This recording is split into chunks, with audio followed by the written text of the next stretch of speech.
Hello, my name is Alana, My name is Patrice. and we are speech-language pathology master students at the University of Arizona. If your family member or loved one has recently experienced a brain injury or stroke affecting the right hemisphere of the brain, you've come to the right place.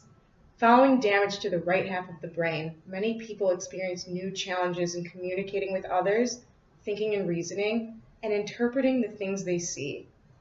When damage to the right hemisphere causes an individual to act differently or to lose skills, it's called right hemisphere dysfunction. In this presentation, we aim to educate caregivers about some of the subtle or not so subtle differences that they may observe in their loved one due to right hemisphere dysfunction. We will describe how these differences may affect your loved one during daily living and provide ways that professionals, including speech-language pathologists, can help these individuals and their families to cope with the newfound challenges that they are experiencing. We know that it can be very difficult to adjust to spending time with someone who seems so different following damage to the brain. We hope this presentation can give you insight to the nature of your loved one's problems so that you can understand where they're coming from and feel more confident providing care and support.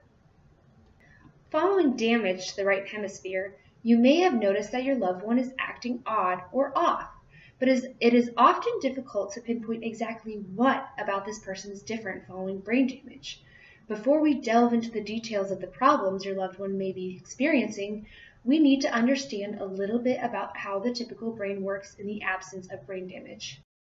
In the brain, certain regions are responsible for allowing us to perform certain functions. For example, there is a region of the brain called the primary motor cortex that is responsible for letting us move our body. When a person wants to move their body, say, wave their left hand, the brain sends electrical signals that travel from one brain region to another, eventually ending up in the primary motor cortex, which sends signals all the way to the hand, allowing us to move. If the left hand portion of the primary motor cortex, or the pathways that allow electrical signals to make their way to the primary motor cortex, are damaged, we can be pretty confident that an individual will no longer be able to move their left hand. Some brain functions, such as those relating to communication and thinking, are far less straightforward. To understand the difficulties that your loved one may be experiencing due to his or her right hemisphere dysfunction, we need to dig a bit deeper. Over recent years in the media, there's been a trend about classifying people as being right-brained or left-brained based on personality traits and tendencies. The left hemisphere is usually considered the logical side of the brain, while the right hemisphere is considered the creative side. While the true associations between personality traits and abilities are somewhat less definitive than the media presents them, this idea does have legitimate scientific merit. The left hemisphere of the brain is active when we deal with logical rule systems, such as understanding the literal meanings of words and knowing the rule systems for grammar and solving math problems. The right hemisphere activates when we need to think outside the box in situations such as inferring meaning from an abstract concept or understanding complex emotions. Researchers have found that unlike the language centers in the left hemisphere, the location or the amount of damage in the right hemisphere tends to matter less than the fact that the damage occurred at all. In many cases, the disruption of pathways to other regions, including the left hemisphere, may account for some of the difficulties your loved one may face. An interesting piece of information to keep in mind is that about 50 to 78% of individuals who suffer a right hemisphere stroke experience some sort of communication impairment. Of those who are sent to a rehabilitation hospital, almost all survivors are diagnosed with a cognitive or communication impairment. Interestingly, less than half of these individuals end up being referred for speech and language services. One potential reason for this discrepancy is that many people with damage to their right hemisphere have a profound lack of awareness that their problems even exist. This condition is called anosognosia. It basically means that they do not recognize that there's anything wrong with them. This is more than just denial. These people truly cannot fathom that they are different since their stroke, even when all evidence unambiguously points to the fact that they have a problem. For this reason, It's extremely important for caregivers to step in and help the individual access treatment. Treatment from a speech-language pathologist can be impactful in helping an individual regain skills and access to daily living activities, even when the person cannot acknowledge that there's a problem. But why get help from a speech-language pathologist when your loved one hasn't lost the ability to speak? There's a lot about communication, thinking, and reasoning that speech-language pathologists are qualified to help with besides just saying words. Speech-language pathologists deal with communication from all angles, which encompasses many areas that individuals with right hemisphere dysfunction tend to struggle with the most. Let's talk about some issues that people with right hemisphere dysfunction may face and how speech-language pathologists can help. Many people with right hemisphere dysfunction develop problems with conversation, otherwise known as discourse. When discussing conversations, we're talking about a lot more than just using words. Discourse consists of the words we use, the context in which we use them, as well as the body language, tone of voice, and facial expressions that go along with them. We also need to keep in mind that communication is a two-way street. Just as communication involves expressing one's own thoughts, it's equally important to be able to understand another person's message. In a conversation, we need to be able to listen to the words we hear, interpret them in context, and keep in mind what our communication partner likely knows or does not know. We do this all while unconsciously revising what we say based on the cues that we notice. A healthy right hemisphere is responsible for assembling all of the details and clues encountered in a conversation and piecing them together to create an understanding of the big picture. When this part of the brain is damaged, people struggle immensely with aspects of communication that used to be second nature. People with right hemisphere dysfunction have no trouble interpreting the literal meaning of a message. That job takes place in the left hemisphere. In a healthy brain, the left hemisphere has many connections with the right hemisphere, allowing us to not only understand the literal meaning of words, but also to interpret the information in context and make accurate judgments. Imagine the following scenario. Before he leaves for work, a husband tells his wife that he'll be home for dinner that evening.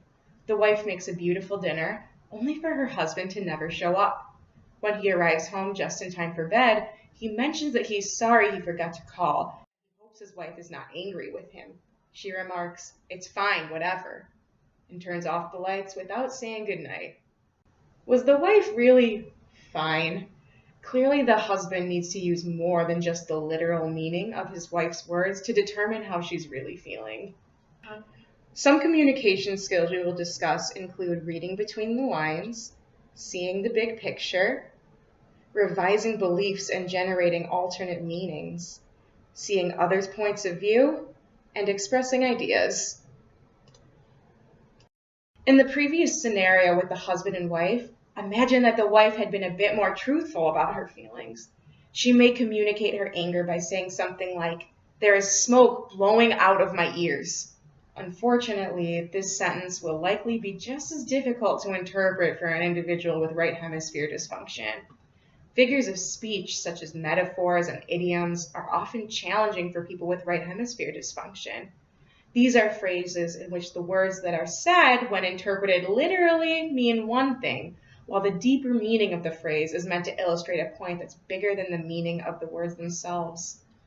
Someone who is only able to interpret language literally may be baffled by these comments and believe that the speaker was actually claiming to be expelling smoke from her ears, rather than realizing that in context, his wife is using the figure of speech to express anger. You may be familiar with some common figures of speech, such as, "It's raining cats and dogs," or "It was the straw that broke the camel's back." In the real world, people don't use idioms and metaphors all that often, but the inability to interpret non-literal language still leads to many communication breakdowns and misunderstandings in daily life. For example, at a dinner party, someone with a right hemisphere dysfunction may not realize that when the host says, "I have to wake up early tomorrow, it was nice seeing you," what he's really doing is indirectly asking you to leave. An inability to understand those types of cues may lead to resentment if others are not aware of the nature of the individual's communication deficit. While the host's comment was clear to us, it may not be clear to someone with right hemisphere dysfunction. One way caregivers and family members can support an individual with right hemisphere dysfunction during their daily conversations is to limit their use of figurative and non-literal language. In other words, try to say exactly what you mean. If you would like to use figurative language with your loved one, be sure to explain the bigger picture behind the message to assure that your loved one understands. Speech-language pathologists can also work with individuals with right hemisphere dysfunction to learn to recognize when someone may be using non-literal language. People with right hemisphere dysfunction tend to display difficulty with keeping multiple details in mind to understand the big picture. One example of this can be seen in their ability to make inferences. An inference is a guess or a conclusion based on observations and previous knowledge.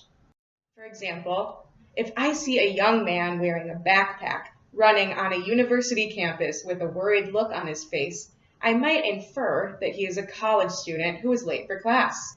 People with right hemisphere dysfunction tend to display great difficulty considering all these different pieces of information in order to make an inference. Making inferences requires an individual be able to do many things, including noticing and identifying relevant details, as well as incorporating newly learned information with previous knowledge and experiences. These building blocks to inference making are very difficult for those with right hemisphere dysfunction. This is because the right hemisphere, which was responsible for integrating information from various sources to come up with the main idea, is no longer functioning like it used to. Someone with right hemisphere dysfunction might see the previously described young man running, notice that he looks about 20 years old, he's wearing a backpack, he's on a college campus, and that he's running, but fail to draw any conclusion from this information. Making an inference to determine the main idea or overarching theme of a conversation or story is called macro structure. Difficulty with inferencing and macro structure can be very hard when it comes to having a conversation. When we talk to someone, we are constantly learning new information and updating our beliefs based on the new information we gain. If someone is lacking in this skill, it can be almost impossible to keep up with a conversation and understand the big picture concepts and ideas being discussed. Difficulty with inferences and macro structure can have a significant effect on an individual's daily living. For example, with a diminished ability to make inferences about the main idea of a conversation, an individual may make off-topic and possibly off-putting remarks during conversations. It's important for caregivers to be aware that their loved one with a right hemisphere dysfunction may have a hard time putting the details of a conversation together to develop a cohesive understanding of the topic of a conversation. While individuals with right hemisphere dysfunction are able to interpret the literal meanings of words due to their intact left hemisphere, this can become difficult when words have multiple meanings. Think about the word book. You can read a book, but you can also book a flight. If you need to catch a bus that's about to leave, you need to book it. You get the idea. For people with right hemisphere dysfunction, the right hemisphere used to be good at determining which meaning of a word was relevant based on context clues. But now, the literal left hemisphere is left to struggle. People with right hemisphere dysfunction often seem to get stuck with the first idea that comes to their head, and it's very difficult for them to revise their original interpretation, even when new information comes along, or when the context should theoretically make the meaning obvious. In other words, first impressions are very difficult to overcome. To consider what we mean when we talk about the ability to revise initial interpretations, consider the following riddle. A cowboy rode into town on Friday. 2 days later, he left on Friday. How did he do it? I'll give you a moment to think. Give up? The horse's name was Friday. Now that we've been given this information, the riddle makes total sense. However, someone with right hemisphere dysfunction may be so stuck on Friday being a day of the week that they're never able to understand the riddle, and further, they're unable to derive any humor from it. It doesn't seem like the end of the world if an individual with right hemisphere dysfunction is no longer able to understand a joke, but the idea of revising our beliefs and generating alternate meanings digs far deeper than that. When we have a conversation, we constantly learn new information about the other person and decide what to say next based on the information we learn. This is also the case anytime we initially misunderstand something and then gain clarification. People without the ability to revise their beliefs or generate alternate meanings will have a very hard time keeping up with conversations and even understanding what's going on in a TV show or a movie. One way a speech-language pathologist may work with an individual on this problem is to discuss homophones, or words with multiple meanings. The speech-language pathologist may spend time with a client discussing why the word spring means something different in the sentence, "the spring of my mattress broke," than it does in the sentence, "the month of April is in the spring." With appropriate guidance, the client may be encouraged to pick out the relevant context clues in the sentence that allow us to infer the appropriate meaning of the word spring. Practicing the process of picking out context clues will hopefully lead a person with right hemisphere dysfunction to use the strategies they worked on in the therapy room in real-world situations. Many individuals with right hemisphere dysfunction develop difficulty with a concept called theory of mind. This means that they may have trouble recognizing that other people have intentions, knowledge, and beliefs that differ from their own. Because it's so difficult for someone with loss of theory of mind skills to figure out what another person might be thinking, they may lose the ability to consider what a person might do based on their intentions or motivations. For example, I personally do not like sushi, but I am well aware that other people may not have the same preferences as I do. Because of this, I would not be shocked to find out that a friend is eating sushi for dinner, even if I myself would not make that choice. Someone with theory of mind deficits who shared my preferences? Let's face it, most of us without right hemisphere dysfunction are not mind readers, but we can do a pretty good job of guessing what another person might be thinking or feeling in a given situation once we know a little bit of information. Making judgments about how another person is feeling or what they might do in a given situation requires the consideration of multiple pieces of information in order to make an inference. We already know how hard this skill can be for people with right hemisphere dysfunction. Loss of theory of mind skills almost always leads to poor social skills. Someone who has lost their theory of mind skills may say or do things that seem inappropriate for a given situation because they cannot consider how their behavior may make others feel. Because of theory of mind problems, people with right hemisphere dysfunction may not think to alter the way they tell a story or convey information based on what they know the other person knows. For example, an individual with right hemisphere dysfunction may use pronouns like he and she without ever defining who he or she is. It can be very difficult for an individual like this to remember that other people do not have all the same information as they do from the start. This can lead to many conversational breakdowns. We talked a lot about how right hemisphere dysfunction can affect a person's ability to interpret language. Let's talk a bit about how this condition may affect the way your loved one uses language to express his or her own ideas. They may seem to talk much less, only using short sentences that seem extremely abrupt. Alternatively, they may go on and on and on, but without seeming to talk about much of anything. When it boils down to it, people with either one of these symptom sets tend to have something fundamental in common. Their language contains less content.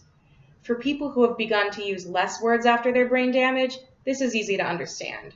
When a person talks less, they convey less information. For people who can't seem to stop talking, there's another story. These people's speech tends to be full of unrelated comments and rambling, but not much relevant information is provided. In either of these scenarios, an individual with right hemisphere dysfunction will likely have a hard time getting information across to others, even if they do not recognize the problem themselves. Another aspect of language expression that is often affected in people with right hemisphere dysfunction is prosody. Prosody means the up and down variation in intonation produced during speech. In English, when we want to ask a question, our pitch rises at the end of the sentence. For example, you can tell that "you want a cookie?" is a question rather than a statement just because the pitch rises at the end. We also use prosody to express different emotions. You can make a judgment about whether someone is feeling sad, excited, or afraid just by the variation in pitch and loudness of their voice. People with right hemisphere dysfunction may not use prosody very much in their speech, making them sound very monotone or unenthusiastic. Those around them may assume that they're uninterested, but that may not be the case. Similarly, people with right hemisphere dysfunction tend to display a flat affect. Affect means the way that a person outwardly displays their emotions, even if it isn't the way they feel on the inside. Someone who has a flat affect due to right hemisphere dysfunction may verbally claim to be very excited, but seem uninterested based on their facial expression and prosody. Issues with lack of content in speech, poor prosody, and flat affect may lead family members and friends to believe that the person with right hemisphere dysfunction is uninterested or does not care about what is being said, but it's important to understand that that may not be the case. Speech-language pathologists often provide counseling to family members so that they can understand a bit more about why their loved one may seem apathetic most of the time. Additionally, speech-language pathologists can work with individuals with right hemisphere dysfunction on increasing the amount of relevant information they convey during conversations. The therapist may ask the client to describe a popular story, such as The Three Little Pigs, and encourage the client to provide more information when important chunks are left out. Cognition, which basically means the ability to think and learn, is often impaired following damage to the right hemisphere. Cognitive deficits commonly seen in individuals with right hemisphere damage include difficulty with attention. When we think of attention, we might think of focusing on a single task for a long period of time. Believe it or not, attention is a lot more than that. Attention is not limited to awareness of what's going on in the world around someone, but the ability to strike the balance of what one should be paying attention to. In order to achieve adequate attention, a person must detect that something is happening within their environment, determine if what they detected is important, and monitor their internal thoughts from becoming distracting. Focal damage to any portion of any individual's brain can lead to attention difficulties. However, research has provided more evidence that functions of attention are right hemisphere dominant. In other words, both hemispheres support each other in attention maintenance, but the right hemisphere plays a larger role. Attention can be categorized into 7 major types: arousal, orienting, vigilance and focus, sustained attention, selective attention, and alternating attention. Right hemisphere dysfunction can affect any of these attention aspects. The 3 most frequently affected include arousal, vigilance, and orienting. Let's talk about what problems with each of these types of attention can mean. Arousal simply means you're awake, aware there's something happening around you, and ready to respond. The attention subcomponent of arousal must absolutely come first in order to achieve all other aspects of attention. Keep in mind, the state of arousal can vary depending on the injury. A common deficit seen in right hemisphere damage is hypoarousal, or lack of arousal. If your family member is experiencing symptoms of hypoarousal, you may describe them as being not really with it or not engaged, almost as if they're not awake. Additionally, you may notice that following their accident, they have a flat affect or a decrease in their facial expressions. Orienting oneself has to do with the ability to direct attention toward a person, activity, or any stimuli in the environment. For example, let's say you're sitting next to your family member's hospital bed silently reading a book, and you suddenly want to share something with them. When you go to say a sentence out loud, your family member detects your voice, orients your attention towards your voice, and then looks at you. Additionally, individuals with right hemisphere dysfunction may display disorientation to time, or month of the year, or the place that they're located. This may also be called environmental agnosia, which is lack of attention in order to perceive or remain aware of the world around them. Vigilance or focused attention is essentially the ability to remain focused on a specific thing at least for a few moments. While we might take it for granted, it takes vigilance to focus even when there's only one thing going on, such as paying attention to a movie when nothing else is on in the room. Individuals with right hemisphere damage may have difficulty completing the task because the vigilance required to remain internally motivated to focus their thoughts has become disrupted. For example, writing a thank you card may take more cognitive effort for an individual who has right hemisphere damage because there has been a disruption in the regions of the brain that used to be rote skills reminding the person to remain attended to the most important task at hand, such as finish writing this letter and don't think about what you want for your next birthday. The three types of attention we have discussed thus far include arousal, or remaining awake and aware, orienting, or directing attention towards what's happening, and vigilance, which we defined as the ability to sustain some directed focus towards something. These are problems you may most typically notice after the right hemisphere is damaged. However, additional types of attention deficits you may notice include problems with sustained attention, selective attention, and alternating attention. These next types of attention can require a bit more focus. Sustained attention simply has to do with the amount of time that a person focuses on something. For example, let's say now you have 8 thank you cards to write and you need to add addresses and stamps to every card. This will clearly take much more time and cognitive effort to sustain focus on 8 cards compared to the initial 1 card. Some cases of right hemisphere dysfunction have resulted in individuals only being able to focus a few minutes at a time. Speech-language pathologists aid individuals with right hemisphere dysfunction by beginning with goals of working on a task, such as thank you cards, for shorter amounts of time with pre-planned breaks, and then working on tasks for another couple of minutes. With each session, the goal is to increase the amount of time focused on the task, first to 5 minutes, then to 7 minutes, and so on. The next portion of treatment would be the SLP helping the individual to recognize which daily living tasks may be completed with less effort if the individual incorporated a time segmentation strategy into those everyday tasks. Selective attention is described as remaining alert to the most important stimuli in the room and ignoring the distractors that may be happening around you. For example, right now you are watching this video and listening to the words that I'm saying. However, in front of me is this plant. Next to Alana is the brain. Behind your computer is a wall with things on it. The air conditioner just kicked on. To your left might be some writing utensils. All of these things are present around you, but you are aware that the most important stimuli being presented are the words that I'm saying. Not only are you selectively attending to what I'm saying, but you are not internally thinking about your Saturday plans or what you ate for lunch today. Individuals with right hemisphere dysfunction have a difficult time determining what is the most important thing they should attend to and inhibit themselves from noticing or thinking about irrelevant things during these tasks. You may notice your relative disrupting you in a conversation with off-topic comments or topics that are completely irrelevant to even comment on.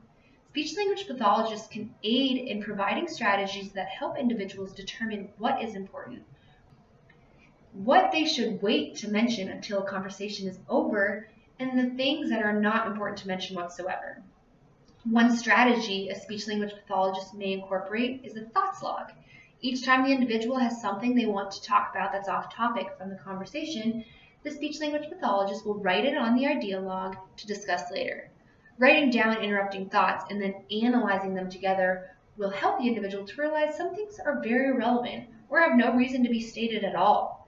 This may begin with a written log in the therapy room, and as the person recognizes the functional use of an ideas log, it can be transitioned into a small notepad they carry with them or the notes section of their phone. The next aspect of attention that we will discuss is alternating attention, or the ability to switch your focus back and forth between two things. For example, you are in the process of writing the thank you notes and the phone rings.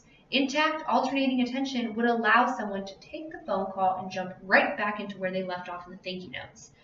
For individuals with right hemisphere dysfunction, the ability to recall that they were previously attending to the thank you cards prior to the phone call is often quite difficult.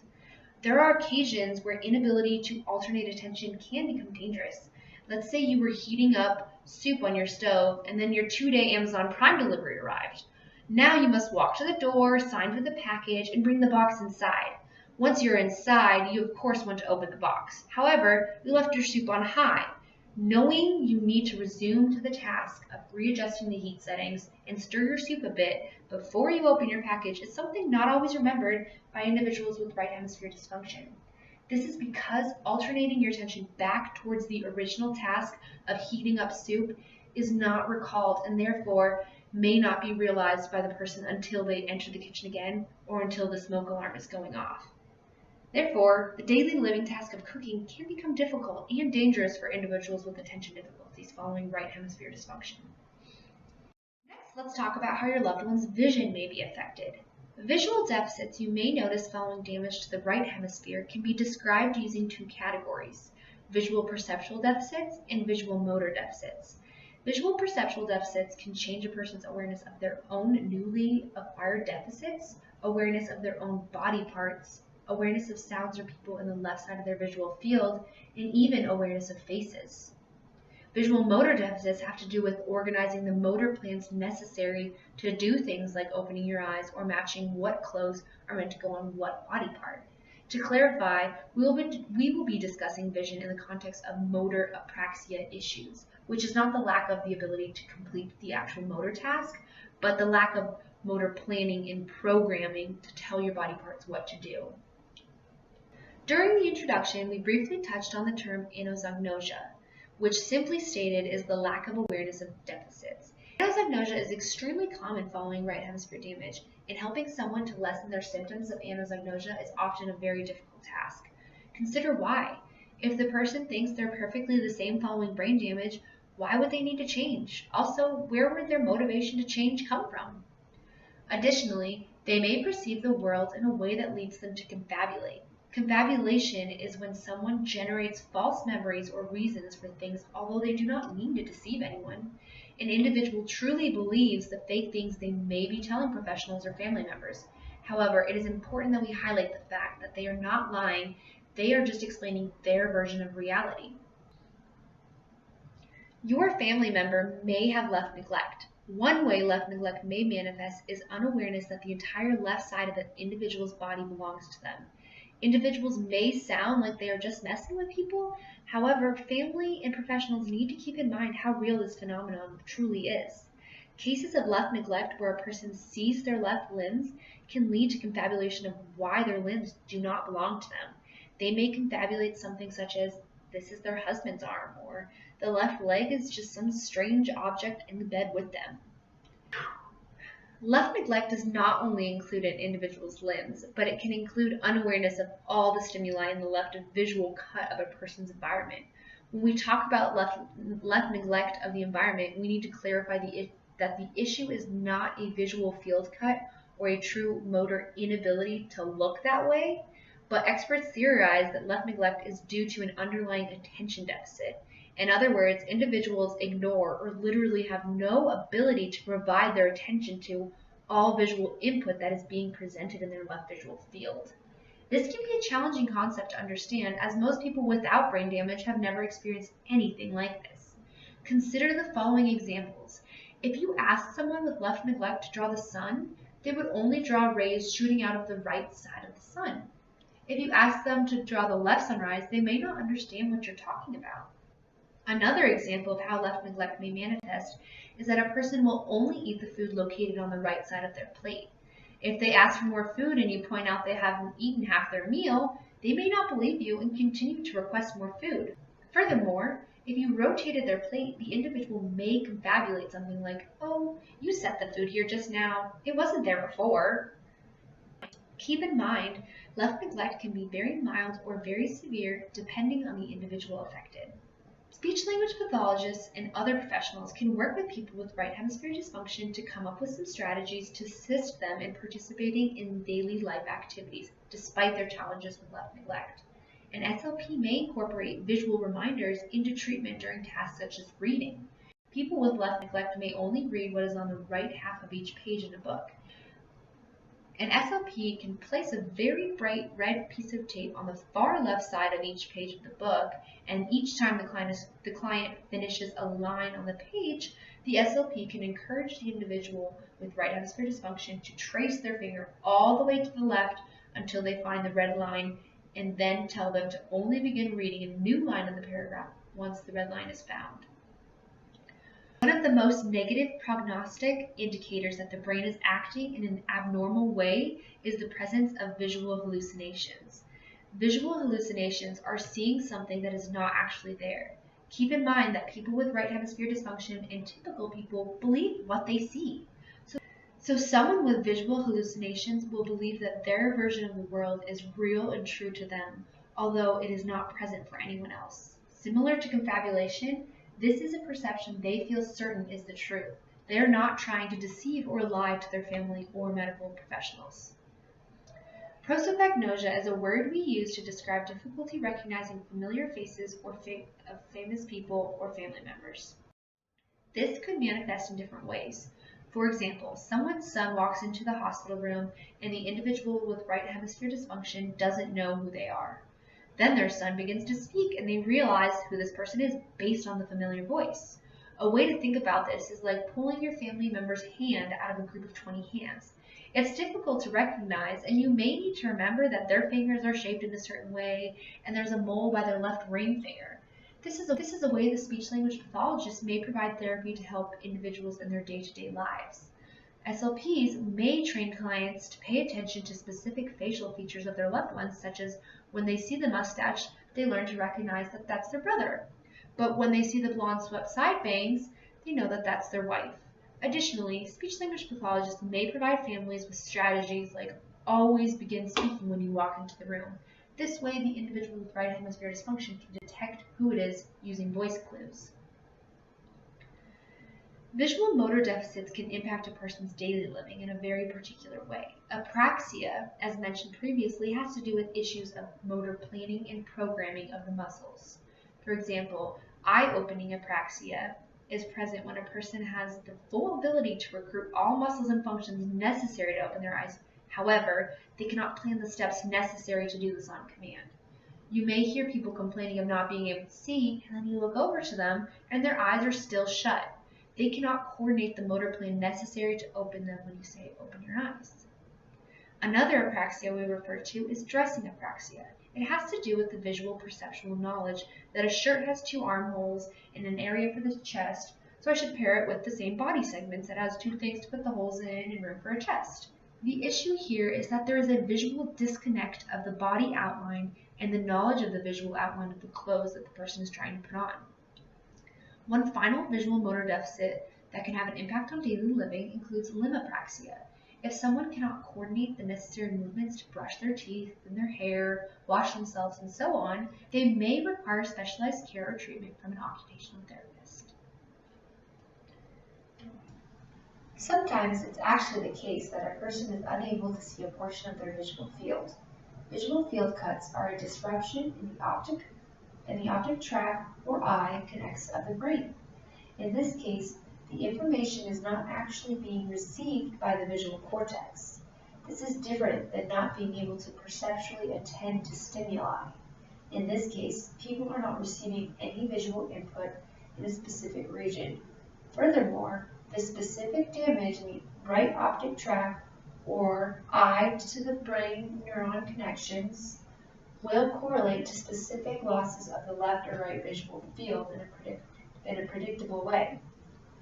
One way you can think about this is that the person is partially blind to half or a quarter of their visual input, depending on the damage.